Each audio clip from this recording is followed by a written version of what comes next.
नारायणं नमस्कृत्य नरं चैव नरोत्तमं देवी सरस्वतीं व्यासं ततो जयमुदीरयेत्। व्यासाय विष्णुरूपाय शुकतातं तपोनिधिं नमो वै ब्रह्मनिधये वासिष्ठाय नमो नमः। परम कारुण्य परम प्रेम स्वरूप प्रातस्मरणीय वंदनीय परम पूज्य सद्गुरुदेव के चरणों में बारंबार वंदन और नमन। अखिल ब्रह्मांड नायक परमपिता परमेश्वर श्री भगवान पशुपतिनाथ एवं भगवान भूतेश्वर के चरणों में स्मरण करते हुए समस्त ऋषिगण एवं समस्त देवगण शिवगण को नमन करते हैं। उपस्थित दिव्यात्म स्वरूप सत्संग प्रेमी भगवत प्रेमी सज्जन भक्तिमयी मातृशक्ति एवं समस्त श्रोतागण, इस प्रकार हमारे ये चातुर्मास ज्ञान यज्ञ के आज इस शुभ अवसर पर हम जो है ऐसे महापुरुषों के समीप और ऐसे महापुरुष के सानिध्य में बैठे हैं जिनका ऐसे दशपुर के इस भाग में, इस दशपुर के क्षेत्र में प्रसिद्ध है और आज समग्र पृथ्वी में भी उनका नाम प्रसिद्ध हुआ। भगवान श्री पशुपतिनाथ के प्रतिष्ठाता हमारे, जिसको बड़े अन्नदाता श्री कहते हैं, स्वामी प्रत्यक्षानंद जी महाराज के आज उनके पुण्यतिथि है। तो उनके ऐसे पुण्यात्मा कभी बार बार जन्म नहीं लेते हैं, ऐसे तो इनका कभी कभी हमारा इस प्रकार सानिध्य प्राप्त होता है। तो ऐसे दिव्य महापुरुषों का आज उनके पुण्यतिथि के शुभ अवसर पर उनको बार बार नमन करते हैं, उनको वंदन करते हैं। उन्हीं के ही छत्र छाया में रह करके और उन्हीं के ही पावन स्वर्ण और उनके पावन चरण में रह करके हम लोग आज इसी कालूखेड़ा नाम के ग्राम में और इस भूतेश्वर प्रांगण में बैठ करके इस प्रकार सत्संग का प्रवचन का आनंद ले रहे हैं और भगवान के कथामृत का पान कर रहे हैं। इसलिए ऐसे दिव्य महापुरुष तो उनकी कृपा और उनकी दया की दृष्टि और उनकी जो जीवन के जो तात्पर्य और उन्होंने बताए हुए उपदेश के बताए हुए मार्ग पर चलने से मनुष्य अवश्य ही कल्याणकारी होता है। इसलिए बाद में उनके श्रद्धांजलि का हम करेंगे, पहले हम इस पुराण कथा का श्रवण करेंगे। तो आज हमारे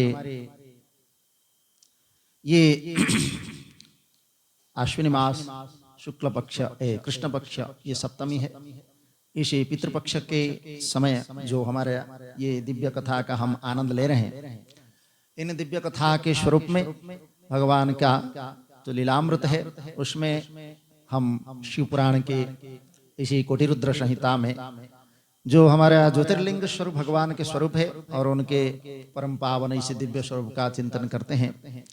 तो ऐसे ही द्वादश ज्योतिर्लिंग हमारा सम्मुख उनके जो दिव्य स्वरूप और प्रकाशभूत जो स्वरूप है, जो भगवान स्वयं ज्योति के रूप में प्रकट हुए थे, उनके कथा का हम श्रवण करेंगे और कर रहे हैं।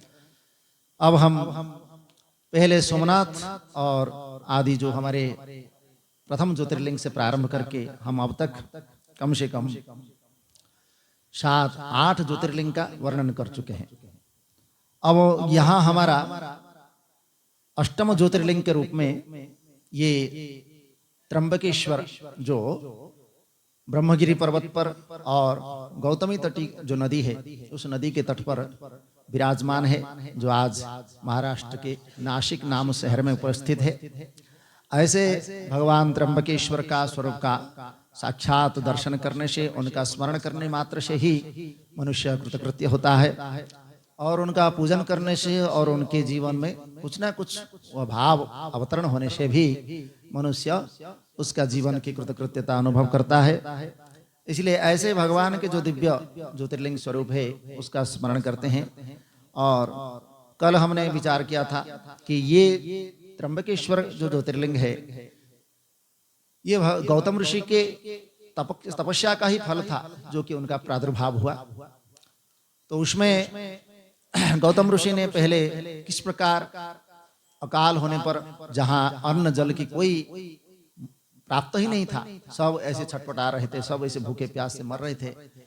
तो उस समय उन्होंने तप करके फिर वरुण देवता को प्रसन्न करते हैं। वरुण देवता जो है उनको पहले तो इसी प्रकृति के नियम विरुद्ध करने के लिए मना करते हैं, फिर उनकी निवेदन क्रम से फिर वहां एक गड्ढा खोदते हैं और उस गड्ढा में वह दिव्य जल भर देते हैं, जिसमें वो अक्षय जल कभी क्षय नहीं होता है।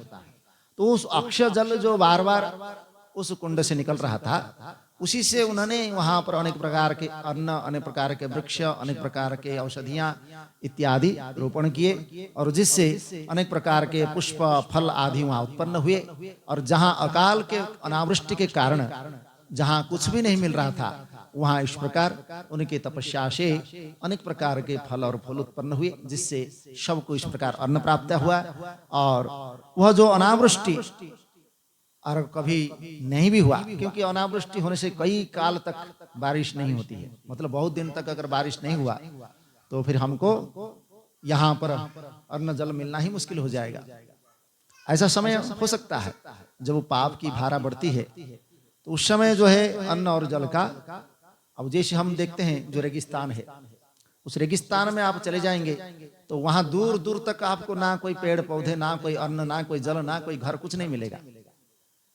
ऐसे इस परिस्थिति में जब आप जाएंगे तो वहां का जो वातावरण में रह करके आपका जो अनुभव होगा, तो आप अनुभव करेंगे कि मैं जहां था वही स्थान पर मैं बहुत खुश था, और जिस स्थान पे आकर के अब मैं दुखी हो गया।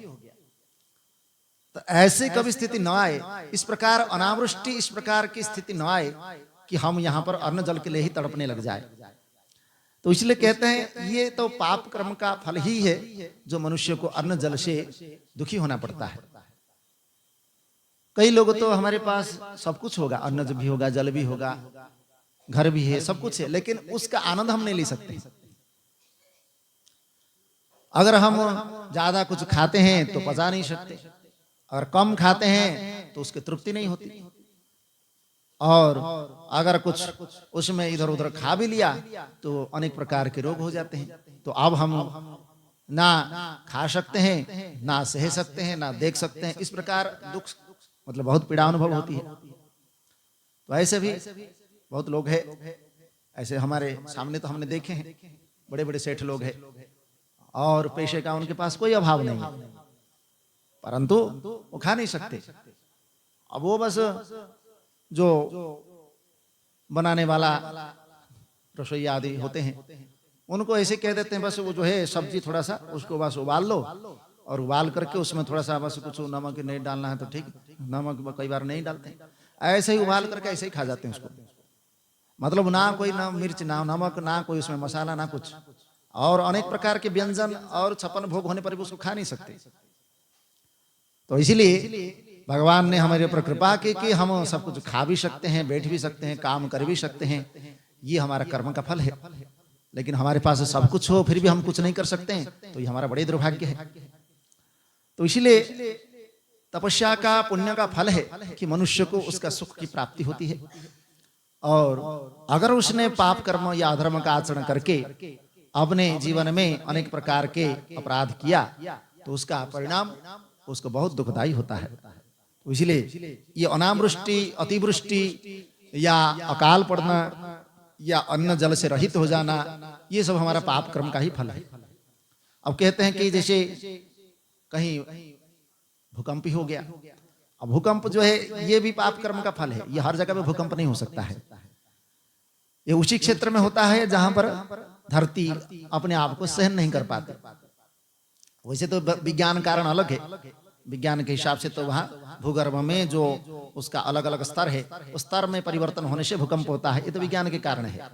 परंतु शास्त्र के हिसाब से कहते हैं कि वहां अगर पाप की धारा बढ़ गया तो पृथ्वी उसको सहन नहीं कर पाती, इसलिए उसमें कंपन होता है, और कंपन होने से अनेक प्रकार के जीव जंतु और अनेक प्रकार के प्राणी, मनुष्य आदि नष्ट हो जाते हैं। तो उसमें ऐसे प्रश्न भी होता है कि वहां पर निर्दोष भी होंगे, तो दोष जहां पर पापी होंगे वहां पर धार्मिक भी और निर्दोषी भी होंगे, तो उनका भी कैसे मृत्यु हो सकता है। तो वो कहते हैं कि मृत्यु अगर हो भी तो भी उसका सदगति ही होगा, दुर्गति तो उसका कभी होगा नहीं। तो इसीलिए वहां कहते हैं जहां जैसे युद्ध होता है, अब युद्ध में जो है वहां पर जो जाते हैं सैन्य लड़ने के लिए, तो सारा सैन्य तो जो है वह कभी ऐसा नहीं है कि वो सब धार्मिक ही होते हैं। अधर्म मतलब अधर्म का आचरण करने वाले पापी होते हैं, वो तो धर्म आचरण करने वाले भी होते हैं, फिर भी युद्ध में वो मारे जाते हैं तो वीर गति को प्राप्त होते हैं। तो ऐसे ही यहाँ अगर भूकंप हुआ या कुछ ऐसे ही बाढ़ आ गई, कुछ हो गया, उसमें कई मतलब पापियों के साथ साथ ऐसे अनेक धार्मिक लोग भी उसमें मृत्यु को प्राप्त होते हैं। लेकिन मृत्यु को प्राप्त होने पर भी उनका सदगति होता है, लेकिन वो जो पापी लोग हैं उनका दुर्गति होता है। तो इसीलिए ऐसा पृथ्वी मंडल पर अगर कुछ होता है तो घटना घटित होते हैं, तो ये कर्म का ही कारण है।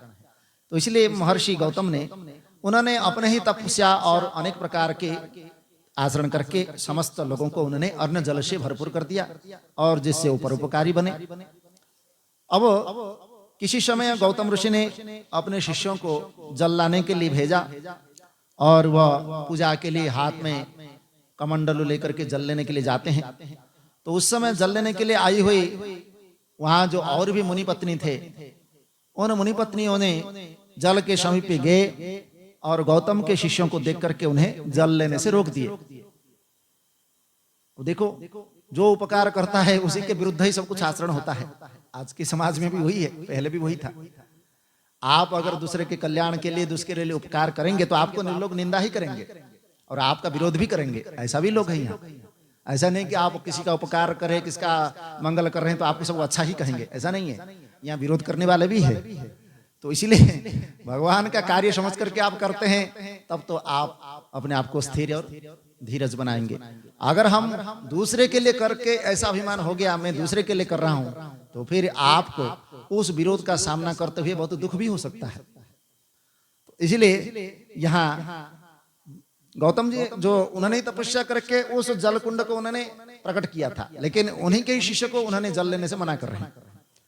अब फिर उन ऋषि पत्नियों के जल ग्रहण करेगी, इसके बाद तुम दूर रह करके जल ग्रहण करना, ऐसा कहकर के उन्होंने धमकाया। तब वहां उन्होंने लौट करके उन शिष्यों ने ये बात जो है ऋषि पत्नी अहल्या से कह दी। उसके बाद तपस्विनी गौतम पत्नी धीरज रखते हुए शिष्यों को साथ लेकर के स्वयं वहां गई और फिर जल ला करके गौतम जी को देते हैं। तब ऋषिवर ने उस जल से अपना नित्य कर्म संपन्न किया। इधर कुटिल विचार वाली उन मुनि पत्नियों ने कुपित होकर के उन महर्षि के पत्नी को फटकारा। और ऐसे होता है, आजकल तो ऐसा नहीं रहा, आजकल तो घर घर में जल आ गया। पहले ऐसा होता था, कोई कुएं में कोई किसी में जल लेने के लिए गए तो वहां पर कई बार झगड़ा होता था। पहले मैं ले जाऊं, पहले वो ले जाए, पहले वो ले जाए, ऐसे पहले होते कुएं में जल लेने के लिए बहुत होता था। और जल कहीं आ गया तो झगड़ा ही हो जाता था। तो ऐसा ही हुआ यहाँ पर भी। तो इसलिए वहां इसके बाद अब चलो बाहर की झगड़ा बाहर ही रखे तो अच्छी बात है, लेकिन वो बाहर की झगड़ा अगर घर में ले गए तो सबसे गड़बड़ी होता है। और वही उन्होंने किया। मुनि पत्नियों ने ये जो है झगड़ा तो हुआ तो चलो उसको वहीं पर छोड़ देना था, परंतु उन्होंने जाकर के अपने स्वामियों को बता दिया, अपने पतियों को बता दिया कि इस प्रकार है, इन्होंने ऐसा ऐसा किया है। स्त्री स्वभाव है, और कुछ ना कुछ इतने छोटी सी बात को इतना बड़ा करके बताने वाले हैं। तो इसलिए उस स्वभाव के कारण अपने अपने जो पतियों को उन्होंने इस प्रकार बड़े बात करके बता दिया। तो वह क्रोधित होकर के उस दुर्बुद्धि ऋषियों ने गौतम के तप में विघ्न डालने के लिए पूजन एवं उपचार द्वारा गणेश जी की आराधना की, ताकि उनको विघ्न डाला जा सके। अब भक्त के अधीन रहने वाले गणेश जी जो प्रसन्न होते हैं और वहां प्रकट होते हैं। तब मैं प्रसन्न हूं, आप लोग वर मांगो, तो मैं आपको कौन सा कार्य संपन्न करूं और क्या कर सकता हूं, आप जो है बताइए। तो कहते हैं कि आप अगर वर देना चाहते हैं तो ऋषियों से धिक्कार दिला करके, अर्थात गौतम ऋषि को ऐसा धिक्कार वचन सुनना चाहिए जिससे वह आश्रम से बाहर निकल जाए और हम लोगों का कार्य पूरा हो जाए। तो यही होता है, जो अच्छा करेगा उसी का ही गड्ढा खोदना होता है। तो ऋषियों के द्वारा इस प्रकार प्रार्थना करने पर सज्जनों के गति प्रदान करने वाले गजानन भगवान ने हंस करके कहते हैं कि देखो, ये जो तुम कर रहे हो ये उचित नहीं कर रहे हो। बिना अपराध के उन पर क्रोध करना ये आप लोगों के लिए उचित नहीं है। जिन्होंने पूर्व में आप लोगों का उपकार किया, आप लोगों के लिए बहुत कुछ उन्होंने किया, उन्हें तुम दुख देना चाहते हो, ये तुम्हारे लिए हितकारी नहीं है। क्योंकि इसको कहते हैं कृतज्ञता, कि कोई हमारा अच्छा किया, कोई हमारा भला किया और उसके बदले में हमने उसको अपमान करते हैं, धिक्कार करते हैं, कुछ और करते हैं, उसका अनिष्ट चाहते हैं, तो इसको कृतज्ञता दोष है। तो इससे तो हमको कोई त्राही नहीं कर सकता, मतलब कोई रक्षा नहीं कर सकता। तो यदि उनको दुख दिया जाएगा तो इससे आप लोगों का यहीं पर विनाश हो जाएगा। इस प्रकार का कहकर के स्वयं ही शुभ फल का परित्याग करके अहितकार फल को ग्रहण नहीं किया जा सकता, क्योंकि जानते हैं हम क्या करने से हमारा शुभ होगा और क्या करने से अशुभ होगा। ये अगर हम जानते हैं तो फिर शुभ का ही आचरण करना चाहिए, अशुभ को त्याग कर देना चाहिए। तो ये सुनकर के उनका बुद्धि जो है मोह को प्राप्त हो गया और ऋषियों ने कहा आपको तो यही करना है, इसके अतिरिक्त कुछ भी नहीं करना है। तब ऐसा कहने पर गणेश जी कहते हैं कि ब्रह्मदेव ने ऐसा कहा है कि कोई भी नीच पुरुष जो है कभी सज्जन नहीं हो सकता। मतलब अगर कोई अपराध कर रहा है तो वह कभी सज्जन उसको पुरुष नहीं कहा जा सकता। वैसे ही सज्जन पुरुष जो अच्छे से अच्छे धर्म शुभ कर्म कर रहा है, ऐसे वह कभी नीच आचरण नहीं कर सकता, ये निश्चित है। इसलिए पहले जब भोजन के बिना आप लोगों को दुख प्राप्त हुआ तब महर्षि गौतम ने आप लोगों को सुख प्रदान किया था, परंतु इस समय आप लोगों ने दुख दे रहे हैं, तो इस किस प्रकार उचित नहीं है। ये आप लोग भली भांति विचार करें। यदि आप लोग अपने अपने पत्नी के वशीभूत होकर के मेरी बात नहीं मानेंगे तो यह भी उनके लिए परम हितकर ही होगा। अभी भी ये ऋषिवर आप लोगों को निश्चित स्वरूप से सुख देंगे और उनके साथ इस प्रकार के छल करना, धोखा करना ये उचित नहीं है। और कोई वरदान मांगो। यद्यपि गणेश जी ने इस प्रकार ऋषियों को अनेक प्रकार के समझाया, फिर भी उन्होंने दुष्ट बुद्धि के कारण वही आचरण किया, जिससे गणेश जी कहते हैं कि आप लोग जो प्रार्थना कर रहे हैं वैसा ही मैं करूंगा, तो ये तो होकर के ही रहेगा। ऐसा करके वो अंतर्ध्यान होते हैं। और गौतम जी को दुष्ट ऋषियों के अभिप्राय का ज्ञान भी नहीं हुआ और वह प्रसन्न मन से अपनी पत्नी के साथ नित्य कर्म करते रहे। इसके पश्चात उस वरदान के कारण दुष्ट ऋषियों के प्रभाव से एक घटना घटी। महर्षि गौतम की जो जहां पर वह रहते थे उस आश्रम में, वहां पर अनेक प्रकार के क्यारी बना हुआ था, जो खेत वाला, उसमें धान्य एवं यव आदि बोया गया था। उस खेत में गणेश जी जो है अत्यंत एक दुर्बल गाय का रूप लेकर के, गोमाता का रूप लेकर के वहां चले गए और उस वर के कारण वह कांपते हुए, जैसे दुर्बल गाय होता है ऐसे कांपता है, ऐसे तो ऐसे कांपते हुए उसको जो है उन्होंने वहां पर पहुंच गए। अब वहां उस वर के कारण इस बीच दैवयोग से महर्षि गौतम भी वहां पहुंच गए और दयालु उस गाय को उन्होंने एक तिनका होता है जो, उस तिनके से लेकर के इसे हटाने लगे। तब उनके तिनकों के स्पर्श मात्र से वह गाय जो है पृथ्वी पर गिर गई और उसको देखते देखते वह गाय जो है मर गई।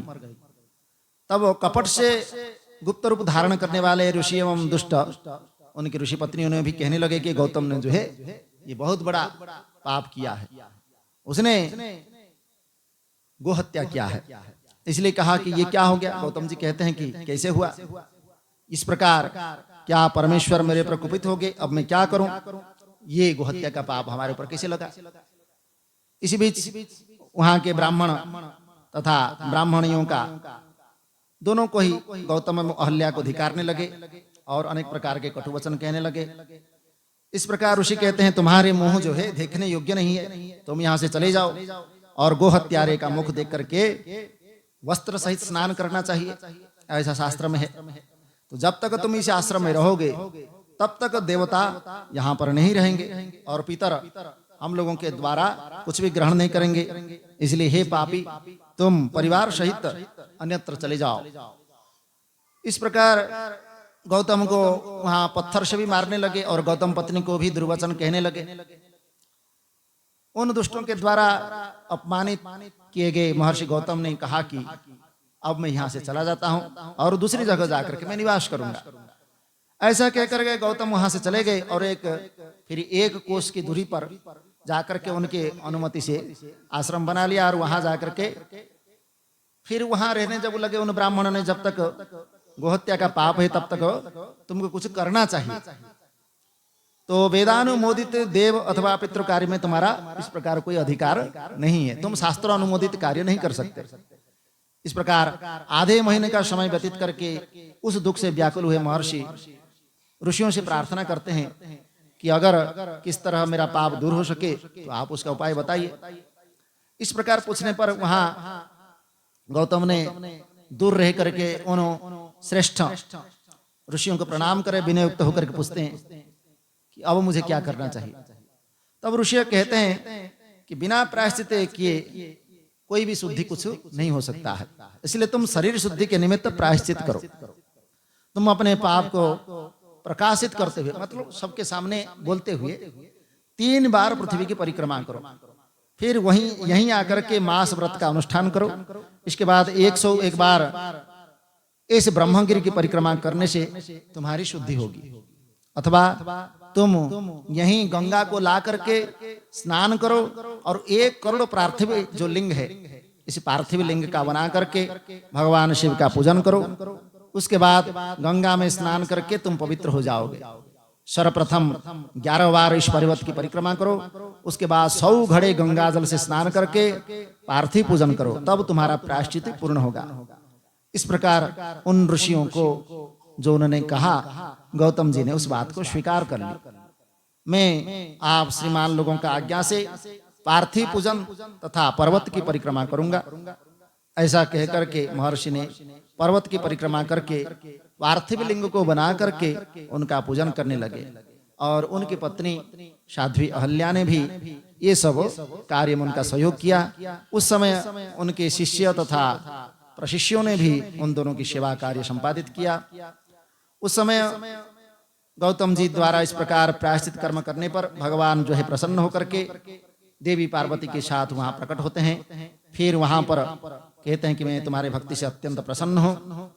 अब बहुत प्रकार की स्तुति करके एवं शिव को प्रणाम करके गौतम जी जो वहां स्थित होकर के कहते हैं कि आप जो है मुझे पाप रहित कर दे, मतलब मेरा जो पाप हुआ है उसे पाप रहित कर दे। तो भगवान कहते हैं कि हे मुनि, आप सदा धन्य है, कृतकृत्य है तथा निष्पाप है। इन दुष्टात्मा पापी मुनियों ने निश्चय ही आपके साथ छल किया है। जब आपके दर्शन मात्र से लोग निष्पाप हो जाते हैं, तब तो मेरी भक्ति में निरत रहने वाले आप किस प्रकार पापी हो सकते हैं। जिन दुष्टों ने आपके प्रति उपद्रव किया है वही पापी, दुराचारी और हत्यारे हैं। इनके दर्शन से दूसरे लोग पापी हो जाएंगे। ये तो कृतघ्न है, इनका कोई प्रायश्चित नहीं है। ऐसा कह करके भगवान जब आश्वासन देने लगे तो शिव जी की बात को सुन करके महर्षि गौतम अत्यंत आश्चर्यचकित हुए। उन तो ये विषय तो उनको जानते ही नहीं थे। तो फिर उन्होंने भगवान को हाथ जोड़ करके कहते हैं कि उन ऋषियों ने मेरा बहुत बड़ा उपकार किया, यदि वो ऐसा नहीं करते तो आपका दर्शन कैसे होता। इसलिए वो ऋषि लोग जो है मेरा अपराध नहीं किया, मेरे लिए उन्होंने अच्छा उपकार किया, जिन्होंने मेरा अत्या कल्याण किया। ये बात सुन करके भगवान कहते हैं आप धन्य हैं, आप तो सर्वश्रेष्ठ ऋषि हैं। मुझे परम प्रसन्न जान करके आप कोई वरदान मांगो। उसके बाद गौतम ऋषि जो है विचार करते हैं कि और मेरे पाप की प्रसिद्धि जो है इस लोक में तो हो चुकी है, क्योंकि सब जो है मेरे पाप के विषय में जानते हैं।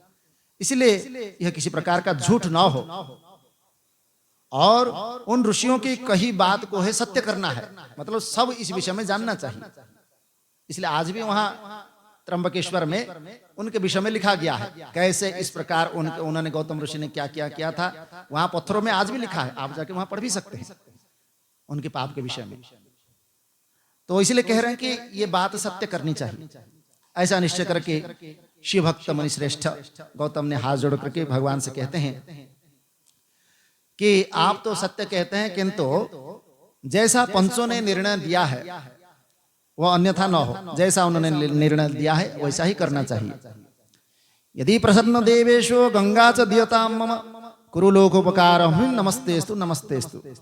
आप यदि प्रसन्न है तो मुझे गंगा प्रदान कीजिए और इस प्रकार लोक का उपकार कीजिए। मतलब यहाँ इसी ब्रह्मगिरि पर्वत पर गंगा जी का आविर्भाव होना चाहिए और आपको बारंबार नमस्कार है। इस प्रकार भगवान के कहने पर, गौतम ऋषि के कहने पर, फिर उसके बाद पृथ्वी तथा स्वर्ग के सारभूत जिस जल को निकाल करके पूर्व में रख लिया था और विवाह काल में ब्रह्मा जी के द्वारा दिया गया जो कुछ शेष जल बचा था भगवान शंकर के पास, उस भक्तवत्सल भगवान शंकर ने उस मुनि को प्रदान कर देते हैं। जो ब्रह्मा जी ने उनको जल दिया था गंगा के स्वरूप में, वही जल उनको प्रदान करते हैं और उस समय वह गंगा जल परम सुंदर एक स्त्री के रूप में परिणत हो गया। उसके बाद ऋषिवर ने उस स्त्री रूपी जल को स्तुति करते हैं कि धन्यासि कृतकृत्यासि पावितं भुवनत्वया मां च पावयं गंगे त्वं पतन्तं निरये ध्रुवम्। धन्य है कृतकृत्य, आपने जगत को पवित्र कर दिया, इसलिए नरक में गिरते हुए मुझे भी आपने पवित्र किया है। सबका हित करने वाले भगवान शंकर कहते हैं कि तुम मेरी आज्ञा से इन गौतम मुनि को पवित्र करो। तब उन शिव गौतम के वचन को सुनकर के परम पावनी गंगा जी कहते हैं मैं मुनि को परिवार सहित पवित्र करके अपने स्थान को जाऊंगी। और जब गंगा जी ने ऐसा कहा तो भगवान शंकर जो है लोकोपकार के निमित्त गंगा जी से कहते हैं कि वैवस्वतम अनंतर के 28वें कलयुग तक तुम यहाँ पर निवास करोगी। और उन शंकर के वचन को सुनकर के नदियों में श्रेष्ठ पावनी गंगा जो है पुनः कहते हैं कि यदि आप सबकी अपेक्षा मेरी महात्म्य अधिक रहेगी, अगर मैं पृथ्वी में हमेशा अमर रहूंगी और मेरा महात्म्य हमेशा रहेगा गंगा जी के, तब मैं यहाँ निवास करूंगी। एक और बात है, आप अपने वर्णों मतलब गणों एवं पार्वती सहित इसी क्षेत्र पर मेरे समीप निवास करना पड़ेगा। इसका वचन गंगा जी के इस वचन को सुनकर के भगवान जो कहते हैं कि हे गंगे तुम धन्य हो, मैं तुमसे पृथक अलग तो है नहीं, फिर भी यहाँ मैं निवास करता हूँ और तुम भी यहाँ निवास करो। इस प्रकार भगवान सदाशिव की बात को सुनकर के गंगा जी जो है उस प्रथा को स्वीकार किया।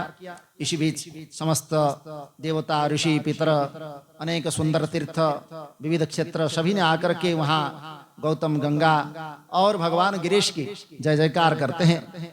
इसके बाद देवता कहते हैं यदि आप प्रसन्न हैं हे गंगे, हम लोगों के तथा मनुष्यों के लिए कृपा पूर्वक आप यही निवास करें और तुम लोग स्वयं उपकार के निमित्त यहाँ निवास क्यों नहीं करते। अर्थात देवता लोगों को गंगा जी कहती है कि तुम लोग भी यहाँ पर निवास करो और मैं तो गौतम को पवित्र करके जहां से आई हूं वहां चली जाऊंगी, परंतु आप लोगों में मेरा वैशिष्ट्य किस प्रकार जाना, अर्थात मेरा जो विशिष्टता विशेषता कैसे जाना जाएगा। यदि उसे प्रमाणित करो कि यहाँ पर मेरे गंगा जी का कोई विशिष्टता है, तब मैं यहाँ पर निवास कर सकती हूँ। जब सबके परम सुहृत बृहस्पति, तो देवता लोग कहते हैं कि जब बृहस्पति सिंह राशि पर होंगे तब हम लोग इसी गंगा पर, इसी ब्रह्मगिरि पर आएंगे और यहाँ आकर के हम उस दिन निवास करेंगे। इसलिए उस सिंहस्थ बृहस्पति जब सिंहस्थ होते हैं तो वहां पर कुंभ मेला होता है, तो त्र्यंबकेश्वर में, जिसको हम नासिक कुंभ कहते हैं। तो इस लोक में 11 वर्ष पर्यंत लोगों का जो पाप प्रक्षालित होगा, क्योंकि ये 12 साल के बाद होता है वहां, हर 12 साल के बाद, और ठीक 12 साल के बाद बृहस्पति फिर सिंह राशि में आ जाते हैं। तो इसीलिए यहाँ मतलब एक बार एक राशि को परिवर्तन करके तो उनको कई तो एक साल लग जाता है, तो 12 साल में वो 12 राशियों में गति करते हैं बृहस्पति भी। तो वैसे ही सूर्य भी एक राशि को गति करने के लिए एक महीना लगता है, इसलिए एक साल में पूरा 12 राशि को अतिक्रमण करते हैं। तो वैसे ही यहाँ कहते हैं कि जब बृहस्पति सिंह राशि में होंगे, जैसे हमारे यहाँ उज्जैन में भी सिंहस्थ कुंभ होता है, वैसे नासिक में भी उस सिंह राशि में, तो यहाँ तो सूर्य और चंद्रमा का सिंह राशि में होने पर होता है, यहाँ उज्जैन आदि में, वहां बृहस्पति का सिंह राशि में आने पर होता है। तो 11 साल तक आपके इस जल में स्नान करके लोगों ने जो पाप धोया होगा, उसी पाप को उस सिंहस्थ 12वें जो वर्ष में आकर के सारे देवताओं ने वहां जब उस पुण्य पावन करेंगे उसको, तो वह पाप राशि वहीं मिट जाएंगे। तो वही बताया उन्होंने कि उस पाप को धोने के लिए हम लोग निश्चित रूप से आपके पास आएंगे। इसलिए हे महादेवी, हम लोग आदर पूर्वक ये बात आपको सत्य कह रहे हैं और लोगों पर अनुग्रह करने तथा हम लोगों का हित करने के लिए आपको जो है शंकर जी भी यहाँ रहना चाहिए। जब तक बृहस्पति सिंह राशि पर रहेंगे तब तक हम लोग भी यहाँ निवास करेंगे और तीनों समय आपके जल में स्नान करके तथा भगवान शिव जी का दर्शन करके संपूर्ण पापों से मुक्त होंगे। और जो मनुष्य हो, पशु हो, कोई भी हो, पुनः आपकी आज्ञा से अपने स्थान को चले जाएंगे। इस प्रकार महर्षि गौतम तथा उन देवताओं के प्रार्थना करने पर शंकर जी प्रेम पूर्वक जो वहीं पर स्थित हुए और गंगा जी भी वहीं पर स्थित हो गई और वहां पर वो गंगा जी गौतमी के नदी के नाम से प्रसिद्ध हुई। और तथा जो बाद में वहां नीचे जब जाती है, वही गौतमी जब नीचे जाती है तो उसी को ही गोदावरी के नाम से कहा जाता है। तो गोदावरी का भी उसकी कथा है, बाद में आपको कभी सुनाएंगे। तो यहाँ वो गौतमी नाम से प्रसिद्ध हुई तथा शिवलिंग जो स्वरूप भगवान वहां प्रकट हुए, उनका त्र्यंबक के नाम से विख्यात हुआ, जो आज भी विराजमान है। तो वहां ये दोनों ही गौतमी गंगा और त्र्यंबकेश्वर भगवान का दर्शन करने मात्र से समस्त पापों का नाश होने वाला है। और उस दिन से लेकर के जब जब बृहस्पति में सिंह राशि पर आते हैं तब सभी देवता तीर्थ क्षेत्र वहां आते हैं। पुष्कर आदि समस्त सरोवर, गंगा आदि सभी नदियां, अब भगवान श्रीहरि नारायण आदि सब देवगण गौतमी तट पर निवास करते हैं। इसलिए वो कुंभ का सत्र होता है। ये जब तक वहां रहते हैं तब तक उस स्थान पर उनके सेवन का फल प्राप्त, मतलब अपने अपने स्थान पर जो उनका सेवन का फल प्राप्त नहीं होता, और जब वो अपने अपने निवास पर चले जाते हैं तब ये फल उसको प्राप्त होता है। मतलब हम जब तक वहां पर पुण्य पावन उस तट पर निवास करेंगे तब तक उसका फल हमको नहीं मिलेगा, और जैसे ही हम वहां से अपने घर को चले आएंगे तो उसका फल हमको अवश्य मिलता है। तो इसलिए यह त्र्यंबक नाम से प्रसिद्ध ज्योतिर्लिंग गौतमी के तट पर स्थित है और महान पापों का नाशन करने वाले है। जो इस त्र्यंबकेश्वर नामक ज्योतिर्लिंग का भक्ति पूर्वक दर्शन, पूजन, प्रणाम एवं स्तवन करता है, वह समस्त पापों से मुक्त होता है। बोले शंकर भगवान की। तो ये महर्षि गौतम के द्वारा पूजित यह त्र्यंबक नामक ज्योतिर्लिंग और लोगों में संपूर्ण कामनाओं का देने वाला और परलोक में मुक्ति देने वाला है। अब वो यहाँ गंगा जी जो है किसी स्थान से जल रूप में प्रवाहित होकर के वहां प्रकट हुई, और उनका महात्म्य सबकी अपेक्षा अधिक क्यों हुआ, अब ये बात जो है यहाँ पर बता रहे हैं कि उस समय गौतम के द्वारा प्रार्थना करने पर स्वयं गंगा जी शीघ्र ही उस ब्रह्मगिरी में प्रकट हुई। और एक वहां गुल्लर वृक्ष है, गुल्लर के पेड़ से शाखा से उनकी वो धारा वहां से निकलती है, जहां वो गंगा द्वार उसको कहते हैं, ऊपर ब्रह्मगिरी में। नीचे तो त्र्यंबकेश्वर है, ऊपर गंगा द्वार है। वहां चढ़ करके जब सीढ़ी में जाएंगे ऊपर ब्रह्मगिरी में तो ऊपर है वहां। तो वहां पर उस शाखा से उनकी धारा निकली है। तब सुप्रसिद्ध मुनि गौतम ने आनंद से उसमें स्नान किया, और गौतम के जो शिष्य थे तथा अन्य आयु हुए जो महर्षिगण थे, उन सभी ने वहां पर प्रसन्नता पूर्वक स्नान किया। तो अभी से उस स्थान का नाम गंगा द्वार प्रसिद्ध हुआ। तो उस रमणीय क्षेत्र का दर्शन करने से जो पाप का हरण होता है, गौतम से द्वेष करने वाले वे ऋषि भी आते हैं वहां स्नान करने के लिए, जो उन्होंने उनका अपमान किया था, उन्हें देख करके गंगा जी वहां पर अंतर्ध्यान हो जाती है, मतलब गंगा जी वहां से निकल जाती है। तो महर्षि गौतम ने हाथ जोड़ करके गंगा जी से स्तुति करते हैं कि ऐसा मत करिए। यही तो संत पुरुषों का लक्षण है कि कोई अपमानित उनको करे, कोई उनकी निंदा करे, कोई कुछ भी करे, लेकिन वह तो दूसरे का भला ही चाहते हैं और दूसरे का मंगल करते हैं। तो गौतम जी ने वह जो है गंगा जी से कहते हैं कि आप जो है उनको दर्शन दीजिए, जो ऋषियों ने आकर के आपके जल में स्नान करना चाहते हैं, आप उनसे दूर मत होइए। उसके बाद आकाश मंडल में रह करके गंगा जी कहती है कि मेरी बात को सुनो, मैं अत्यंत दुष्ट, कृतघ्न और अपने स्वामी से द्रोह करने वाले धूर्त और पाखंडी इन लोगों को मैं दर्शन नहीं दे सकती, इसलिए इन्हें देखना भी नहीं चाहिए। अर्थात मैं ना दर्शन दे सकती हूँ, ना इनको कोई और देखना चाहिए। इसलिए महापुरुषों के इस कथनों को आप सुनिए और भगवान शंकर के वचन को सत्य कीजिए। ऐसा गौतम जी कहते हैं कि इस पृथ्वी पर जो मनुष्य उपकार करने वालों का भी उपकार ही करता है, वह इसी संसार में देवतुल्य है, वह पवित्र होता है। तो इसलिए ये भगवान का वचन है। और महात्मा गौतम मुनि के वचन को सुनकर के गंगा जी जो है कहते हैं कि हे महर्षि, आप सत्य और कल्याणकारी वचन कह रहे हैं, फिर भी संसार को शिक्षा देने के लिए प्रायश्चित करें। विशेष रूप से आपके अधीन हुए इन लोगों का आपकी आज्ञा से 101 बार ये जो ब्रह्मगिरी पर्वत है, ये ब्रह्मगिरी पर्वत की परिक्रमा करनी चाहिए, तब मैं इन दुराचारियों को मेरे दर्शन देने का अधिकार इनको दे सकता हूं, अन्यथा नहीं। गंगा जी की बात सुनकर के उन सभी दीन दुखी ऋषियों ने हमारे अपराध को क्षमा करे गौतम से इस प्रकार प्रार्थना करके फिर उन्होंने पर्वत की परिक्रमा की।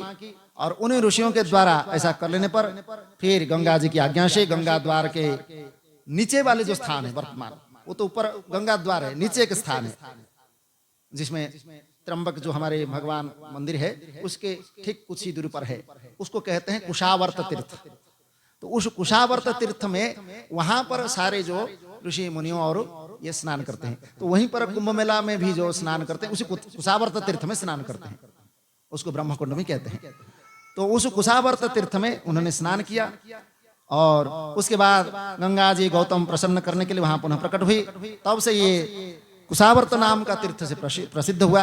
यहाँ स्नान करने वाले मनुष्य अपने सभी पापों का त्याग करके दुर्लभ विज्ञान और मोक्ष का अधिकारी होते हैं। इसके बाद वहाँ जो गौतम एवं अन्य ऋषिगण जो है परस्पर मिलते हैं, उस समय जो उन्होंने कृतज्ञता की थी वह ऋषि जो है लज्जित होते हैं। और हम लोगों ने इसे दूसरी तरह से सुना है, हम इसका मतलब ये तो एक तरह हो गया, और भी एक कथा है इसके विषय में। कथा कुछ नहीं है, थोड़ा सा अंतर है उसमें।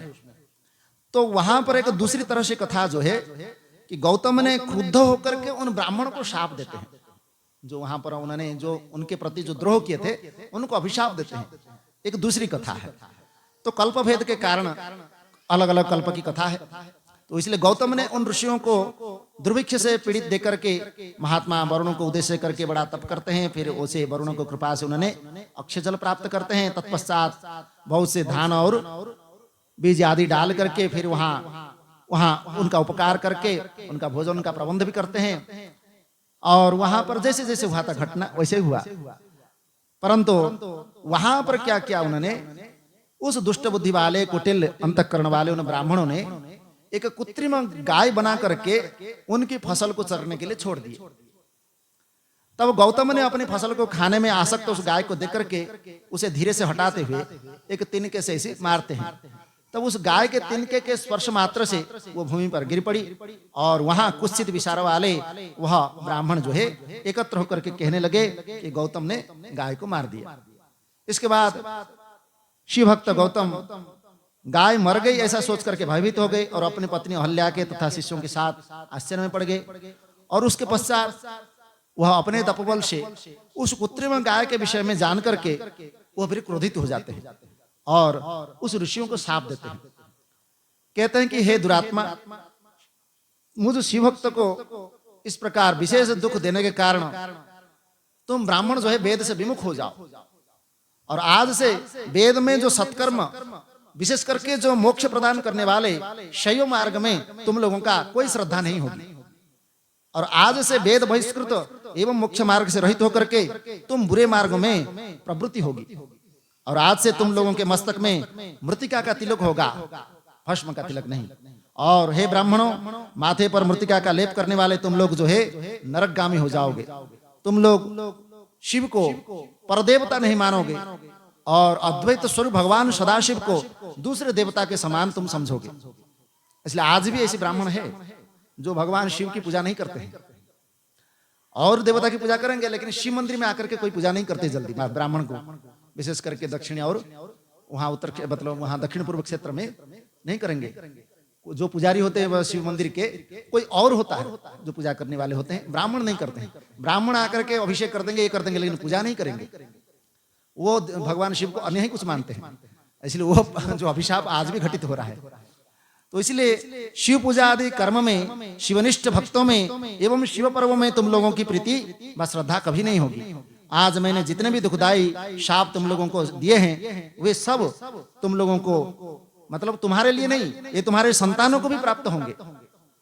इसलिए तुम लोगों के पुत्र पौत्र आदि शिव भक्ति से विमुख होंगे और तुम लोग अपने पुत्रों के साथ निश्चित रूप से नरक में निवास करोगे। उसके बाद चांडाल योनि में जन्म लेकर के दुख दारिद्र्य से पीड़ित रहोगे और धूर्त एवं निंदा करने वाले बनोगे और सर्वदा तप्त मुद्रा से चिन्हित रहोगे। मतलब शरीर में तुम्हारा जो दूषित जो शरीर बोलते हैं ऐसा रहेगा। इस प्रकार उन सभी मुनियों को शाप देकर के महर्षि गौतम अपने आश्रम पर जाते हैं और उन्होंने अत्यधिक शिव भक्ति की तथा वह मतलब भगवान के शंकर की उन्होंने अनेक पूजा और भक्ति की जिससे उनके परम पवित्र हुए। उसके बाद उन शापों के कारण खिन्न हृदय वाले वे सभी ब्राह्मण शिव धर्म से बहिष्कृत हो जाते हैं और वो जाकर के कांचीपुर में निवास करते हैं। आज भी कांचीपुर, दो वहाँ कांचीपुर है, एक बोलते हैं शिव कांची, दूसरा होता है विष्णु कांची। तो विष्णु कांची वाले शिव कांची में नहीं जाएंगे और शिव कांची वाले विष्णु कांची में नहीं जाते हैं, वहाँ आज भी है। तो इसलिए ये बात घटित होता है। तो उनके सभी पुत्र भी शिव धर्म से बहिष्कृत हो गए और आगे चल करके कलयुग में बहुत से लोग उन्हीं के समान दुष्ट होंगे। आज भी ऐसा शिव निंदा करने वाले हैं।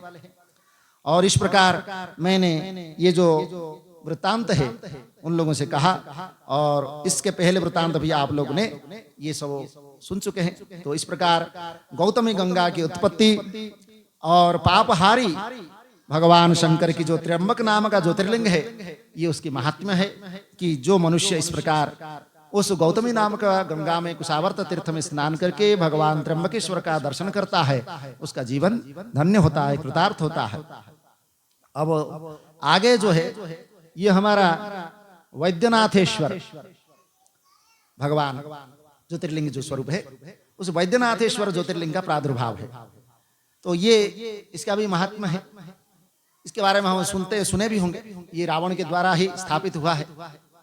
तो रावण ने ही स्वयं जाकर के वहां वही बात कह रहे हैं, वहां किसी समय अभिमानी तथा मानपरायण राक्षस श्रेष्ठ रावण जो है कैलाश पर्वत पर जाकर के भगवान शिव की आराधना करता है और वहां पर फिर शिव जी को प्रसन्न करने के लिए दूसरे प्रकार का तप प्रारंभ करते हैं।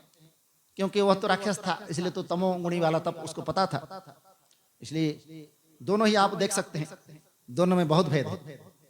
रावण ने भगवान को प्रसन्न करने के लिए शिव तांडव स्तोत्र गाया था और वहां पर जो रामायण में हम सुनते हैं रुद्राष्टक, तो रुद्राष्टक उसमें भी भगवान को प्रसन्न करने के लिए गाया गया था, वो भी राम कथा में। तो दोनों में ही बहुत फर्क है। राम और रावण में फर्क कैसा है? तो रावण कैसे गाता है, उसके मतलब गाने का स्वर उसको देखो। जटाटवी गलज्वल प्रवाह पावित स्थले गलभ्यलम विलंबिताम भुजंग तुंग मालिकाम, उसकी वाणी का जो भाषा का स्रोत देखो। ये ऐसी भाषा है जैसे हम किसी को जैसे जोर से कह रहे हैं इसे, मतलब अभिमान पूर्ण भाषा से इसे कह रहे हैं, ऐसी भाषा होती है। लेकिन वहां देखो कैसे बात, नमामि शमिशान निर्वाण रूपम विभुम व्यापकम ब्रह्म वेद स्वरूपम। भाषा में फर्क हुआ कि नहीं? तो रावण जो भगवान को प्रसन्न करने के लिए गाया था उस भाषा में और यहाँ रामायण कथा में जो भगवान को प्रसन्न करने के लिए गाया गया उस भाषा में बहुत फर्क है। इसलिए वाणी में बहुत फर्क होता है। भले ही हम भगवान के भक्त बन जाए लेकिन हमारा वाणी अगर नहीं सुधरता है तो जीवन हमारा व्यर्थ होता है।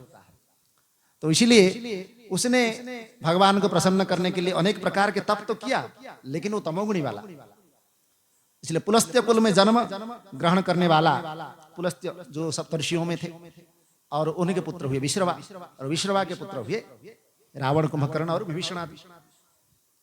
तो ये ऐश्वर्य संपन्न जो लंका के अधिपति रावण हिमालय पर्वत के दक्षिण में वृक्षों से भरी हुई भूमि में एक उत्तम गड्ढा बना करके उसमें अग्नि स्थापित करके, जिसको आज उसको जैसे हमारा एक मानसरोवर है और दूसरा एक राक्षस सरोवर है, राक्षस कुंड बोलते उसको, उसी के दूसरे तरफ उत्तर की तरफ। तो मानसरोवर जो है ये तो प्राकृतिक है, उसको देवताओं के द्वारा बनाया गया है, इसलिए इसमें जो अनेक प्रकार के पवित्र नदी भी उसमें निकलते हैं। लेकिन ये जो राक्षस सरोवर है, ये जो है रावण ने बनाया था। ये वहां वही बात कह रहे हैं, वहां पर उन्होंने गड्ढा बनाया था और उस गड्ढे में जो है उसमें अग्नि स्थापित करके उन्होंने समीप में शिव जी की स्थापना करके वहां हवन करने लगे। और वह ग्रीष्म काल में पंचाग्नि के मध्य में बैठ करके, वर्षा काल में चबूतर पर बैठ करके, ठंडे में जो है जल के भीतर रह करके। अब ऐसे हम जाएंगे गर्मी में भी वहां कैलाश में रहना मुश्किल है, अब तो खुले शरीर में तो रहना ही मुश्किल है, और वहां शीतकाल में जो है वहां पर जल के भीतर रहना है, ये तो अपने मृत्यु को न्योता देना है। फिर भी उन्होंने इस प्रकार 3 प्रकार से तप करने लगे हैं। इस प्रकार उसे घोर तप किया, तभी जो दुराराध्य भगवान शंकर ने जो है प्रसन्न नहीं होते हैं, क्योंकि ऐसे दुष्टात्माओं के जल्दी भगवान प्रसन्न नहीं होते हैं। उसके बाद दैत्यपति रावण ने अपने सिर को काट करके फिर शिव जी का पूजन किया। उन्होंने उस हवन में जो है एक एक सिर काट करके होम से आहुति देने लगा। फिर 9 सिर तक काट दिए, उसके बाद एक ही अब सिर उसका बचा। तब भगवान संतुष्ट होकर के उसके सामने आते हैं। तब वो सदाशिव ने फिर उनके सिरों को पूर्ववत स्वस्थ कर देते हैं और उसको अतुल बल प्रदान करते हैं। तब उसकी प्रसन्नता का प्राप्त करके राक्षस रावण ने हाथ जोड़ करके भगवान से कहते हैं कि आप अगर मुझे पर प्रसन्न हो तो मैं आपको लंकापुरी ले चलता हूं, बस मेरी इच्छा को इसे पूर्ण कीजिए।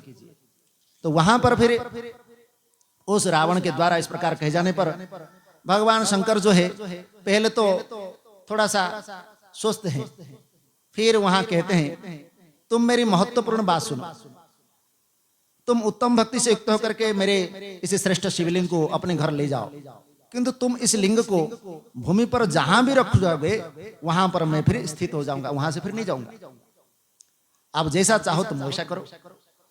भगवान के ऐसा कहने पर रावण जो है बोला ठीक है। इसके बाद शिव की माया से मार्ग में ही उसे लघु शंका लगी।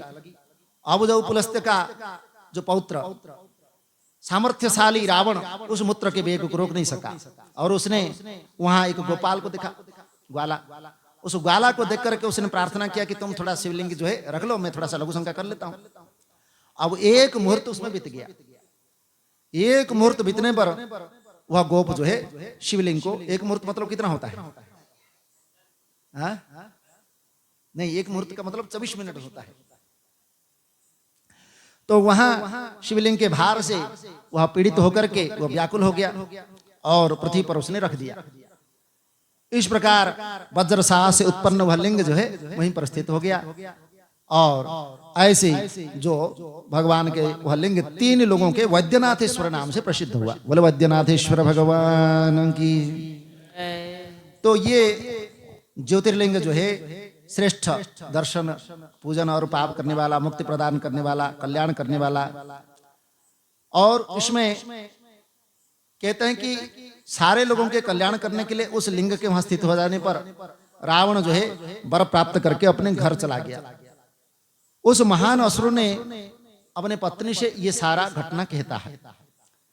तो जिसको सुनकर के इंद्रादि देवता मुनिगण जो है विचार करते हैं कि उस समय ब्रह्मा विष्णु आदि सभी देवगण वहां आते हैं और भगवान को पूजन करते हैं और वहां भगवान शंकर का प्रत्यक्ष दर्शन करके फिर वह वज्रसार में लिंग बहुत जो है वज्र के समान है, वो काला पूरा है, और शिवलिंग की विधिवत स्थापना करते हैं। तो उसका नाम बद्रीनाथ रख करके फिर वहां अति उत्तम वर प्राप्त करके घर जाकर के वो महान असुर रावण जब सारा वृतांत अपने पत्नी से कहा तो ये इंद्रादि देवता कहने लगे कि ये दुरात्मा रावण देवद्रोही, खल तथा दुर्बुद्धि है और शिव जी से वरदान पा करके ये को बहुत दुखी, मतलब हमको दुख भी दे सकता है। तब इस प्रकार दुखी होकर के देवता कहते हैं कि भगवान से कि आप कोई दुखनाश का कोई उपाय बताइए। ये महादुष्ट रावण जो है क्या क्या नहीं कर सकता, हम लोगों को इस दुष्ट से पीड़ित है, अथवा हम लोग कहां जाए। इस प्रकार देवर्षि नारद जी भी जो है वहां कहते हैं। तो नारद जी कहते हैं कि आप लोग दुखी मत होइए, कि भगवान शंकर की कृपा से मैं कुछ ना कुछ अवश्य करूंगा। ऐसा कहकर के नारद जी जो है रावण के घर में जाते हैं और वहां पर उन्होंने कहते हैं कि तुम धन्य हो और श्रेष्ठ शिवभक्त हो, इसलिए तुम्हें देख करके मन आज बहुत अधिक प्रसन्न हुआ।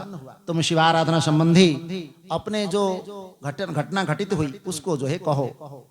इस प्रकार पूछने पर रावण ने कहते हैं कि तप करने के लिए कैलाश पर्वत जाकर के मैंने वहां बहुत समय तक कठोर तप किया। जब भगवान प्रसन्न नहीं हुए, मैं जो उन्होंने किया था सिर भी काट करके मैंने वहां चढ़ा दिया। तब वहां पर गड्ढा खोद करके उसमें अग्नि स्थापित करके तथा पार्थिव शिवलिंग बना करके गंध चंदन धूप नैवेद्य शिव जी का पूजन किया, प्रणिपात आदि करके गीत नृत्य वाद्य इत्यादि मैंने शंकर जी को संतुष्ट किया। जब भगवान संतुष्ट होकर के वहां प्रकट नहीं हुए तब मैंने अपने आप को धिक्कार कहा। फिर मेरे इस प्रकार शरीर की आहुति दे दूंगा मैं उससे प्रज्वलित अग्नि से, फिर हमको सिर के काट करके आहुति देने लगा।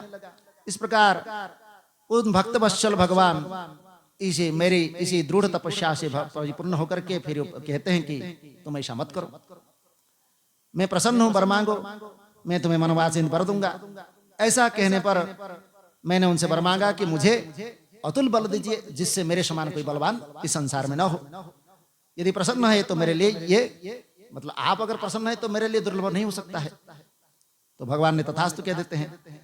तो वैद्यनाथ उस परमात्मा ने शिव ने अमोघ दृष्टि से देख करके वैद्य के समान, वैद्य मतलब होता है डॉक्टर जिसको कहते हैं, वैद्य के समान उन्होंने मेरे सिर को जोड़ दिया फिर दोबारा, इसलिए उनका नाम वैद्यनाथ पड़ा है। तो इसलिए कहते हैं अमोघत्ता सृष्टात्म वैद्यवत ज्योतिनिमय शिरांसि संधयित्वा तो दुष्टानि परमात्मना। भगवान ने अमोघ दृष्टि से वैद्य के समान मेरे सिर को उन्होंने यथावत स्थान कर दिया। उनके ऐसा करने पर मेरे शरीर पहले के समान हो गया और उनका कृपा फल मुझे प्राप्त हुआ। उसके बाद मेरे प्रार्थना किए जाने पर भगवान वहीं पर वैद्यनाथेश्वर भगवान के रूप में प्रसिद्ध हुए और इस प्रकार ज्योतिर्लिंग का प्रकट हुआ। मैं उस ज्योतिर्लिंग विशेष रूप से पूजन करके प्रणाम करके और तीनों लोगों को जीतने के लिए यहाँ पर आया हूँ। ये वचन सुन करके देवर्षि नारद जी जो है वहां पर रावण से कहते हैं देखो तुम्हारे जो कल्याण होगा, तुम्हारे जो हित की बात होगा वो तो मैं बताऊंगा, जैसा मैं कहता हूं वैसा तुम करो। तुमने जो कहा कि शिव जी ने इस समय मेरा सारा हित कर दिया, तुम उसको सत्य मत समझो, क्योंकि किसी को अगर भ्रमित करना है तो उसके मन में कुछ ना कुछ ऐसी डाल दो तो वो सोचता ही रहेगा फिर। तो बोलते हैं कि वे शिव जो है कब क्या करते हैं कोई पता नहीं, उनको कभी कुछ बोल देते हैं कभी कुछ बोल देते हैं, इसलिए वो क्या नहीं कह देते हैं। जब तक उनकी बात सत्य नहीं होती तब तक कैसे मान लिया जाए कि वो सत्य है। इसलिए तुम मेरे प्रिय हो, तुम्हें मैं एक उपाय बताता हूं। अब तुम पुनः जाकर के उनके अहित के लिए कार्य करो। तुम जाकर के कैलाश पर्वत को ही उखाड़ने का प्रयत्न करो कि कितना बल है तुम्हारे पास, ऐसा तुम करो। यदि तुम ऐसा कैलाश को उखाड़ दोगे तब तुम सफल माना जाएगा और तुम्हारा तपस्या भी सफल हो जाएगा। तो ये तो अभिमानी था ही और बल का अभिमान था। तो इसके बाद उसे पूर्व की भांति स्थापित करके पुनः तुम लौट करके आ जाओ। इस प्रकार कहने पर भगवान की तो लीला है। तो मोह से मोहित होकर के रावण ने इसमें अपना हित समझा और नारद मुनि की बात को सुन करके वह कैलाश की ओर चल पड़ा और उसने वहां जाकर के कैलाश पर्वत को उखाड़ना प्रारंभ कर दिया, जिससे उस पर स्थित भगवान शंकर जो है और जो भी प्राणी और पदार्थ थे वो टकराने लगे। तब भगवान कहते हैं कि ये क्या हुआ। तो पार्वती जी कहती है आपने शांतात्मा महावीर को जो अतुल बल दिया था, जो आपने उसको शिष्य बनाया था, वो उत्तम शिष्य का यही कार्य होता है। तो इसीलिए पार्वती के इसी व्यंग वचन को सुनकर के भगवान कहते हैं रावण को कृतघ्न तथा बल से गर्वित समझ करके उनको भगवान शंकर शाप दे देते हैं। हे रावण, तुम घमंड मत करो, ये जो तुम्हारा बल है ये बल शीघ्र ही तुम्हारे हाथों के घमंड को दूर करने वाला इस संसार में कोई उत्पन्न होगा जो तुम्हारे इस हाथ को काट देगा। तो इस प्रकार वहां जो जो घटना घटी नारद जी ने सुन लिए और रावण भी प्रसन्न चित्त होकर के जैसा आया था उसने सोच लिया मैं तो कैलाश को उठा लिया, तो बड़ा खुश होकर के गया। परंतु वहां पर भगवान ने उसको जिस प्रकार अभिशाप दिया वैसे ही उसका घटना, मतलब भगवान जब मानव रूप में अवतार लेते हैं मर्यादा पुरुषोत्तम भगवान श्री राम, तो वही उसके हाथ को काट देते हैं। तो इसके बाद बलि तथा शत्रुओं के अभिमान को चूर करने वाले रावण ने शिव जी के वरदान को सत्य मान करके अपने बल से विमोहित होकर के सारे जगत को अपने वश में कर लिया, और भगवान की आज्ञा से प्राप्त महातेजस्वी दिव्यास्त्र से युक्त उस रावण की बराबरी करने वाला इसी संसार में कोई भी नहीं रहा। इस प्रकार जो भगवान वैद्यनाथ जो ज्योतिर्लिंग है उसकी कथा यहाँ पर वर्णन किया गया। तो ये दो शिवलिंग के जो हमारा ज्योतिर्लिंग के रूप में भगवान है, ये वैद्यनाथेश्वर वर्तमान में हमारा झारखंड राज्य में देवघर नाम का एक स्थान है। उस देवघर के पास ही ये चिताभूमि उनको कहते हैं, उस चिताभूमि में वैद्यनाथेश्वर भगवान विराजमान है। तो आज भी हम उसका दर्शन करते हैं और अनेक भक्त जाते हैं। तो ये वैद्यनाथेश्वर भगवान का हम यहाँ स्मरण किया। अब आगे दारुका वन में जो नागेश्वर भगवान है उनकी कथा का हम श्रवण करेंगे। समय तो हो चुका है, तो इसलिए इस कथा का श्रवण जो है हम अगले सत्र में करेंगे। और आज की इस कथा को यहीं पर विराम देते हैं और भगवान के श्री चरणों में बारंबार नमन और प्रणाम करते हैं। और वो हमारा इस प्रकार जीवन को धन्य करेंगे, कृतार्थ करेंगे, कल्याणमय करेंगे। तो आज हमारे जैसे पहले बताया गया था कि हमारे बड़े अन्नदाता श्री जो स्वामी प्रत्यक्षानंद जी महाराज जो उनकी आज पुण्यतिथि है, तो उनके पुण्यतिथि पर उनके श्रद्धांजलि अर्पण करेंगे।